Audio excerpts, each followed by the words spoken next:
బెజవాడ కనకదుర్గమ్మకు హైదరాబాద్ నుంచి తీసుకుపోయిన బోనాలు సమర్పించారు. హైదరాబాద్ పాత బస్తీ మహంకాళి బోనాల జాతర ఉమ్మడి దేవాలయాల ఊరేగింపు కమిటీ ఆధ్వర్యంలో దుర్గమ్మకు బోనం సమర్పించారు.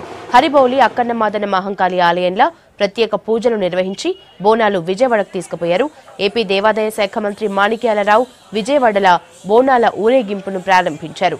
డప్పు చప్పుళ్లు, పోతరాజుల విన్యాసాల నడుమ అమ్మవారికి పట్టు వస్త్రాలు, పసుపు, కుంకుమ, గాజులు సమర్పించారు.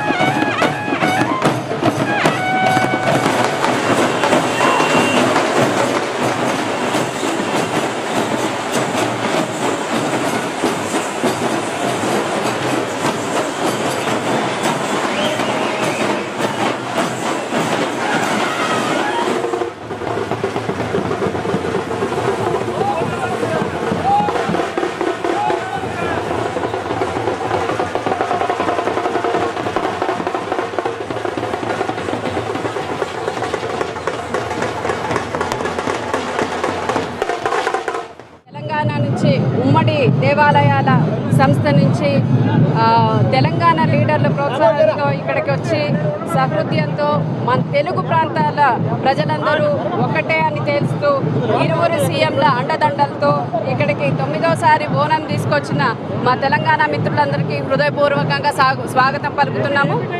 పోయిన సంవత్సరం కంటే కూడా ఈ సంవత్సరం ఇంకా పెద్ద ఎత్తున ఇంకా ఘనంగా ఈ బోనం జరుగుతుంది. తెలుగు ప్రజలు అంతా ఒకటే ఉద్దేశంతో ఉమ్మడి దేవాలయ ఊరేగింపు కమిటీ తరఫున అందరికీ కూడా స్వాగతం తెలుపుతూ ఈ యొక్క గత 9 సంవత్సరాల నుంచి అమ్మవారి యొక్క బోనాల ఉత్సవాల కమిటీ ద్వారా ఈ యొక్క ఉత్సవాలను నిర్వహించడం, దానికి తెలంగాణ ప్రభుత్వమైన మా గౌరవ ముఖ్యమంత్రులు కె చంద్రశేఖరరావు గారు, అదేవిధంగా ఆంధ్రప్రదేశ్ రాష్ట్ర ముఖ్యమంత్రులైన శ్రీ నారా చంద్రబాబు నాయుడు గారు కూడా వారికి తోడ్పాటు అందిస్తూ వారి అన్ని కార్యక్రమాలకు మాకు సహాయ సహకారాలు అందించినందుకు వారికి కూడా ఉమ్మడి దేవాలయ ఊరేగింపు కమిటీ తరఫున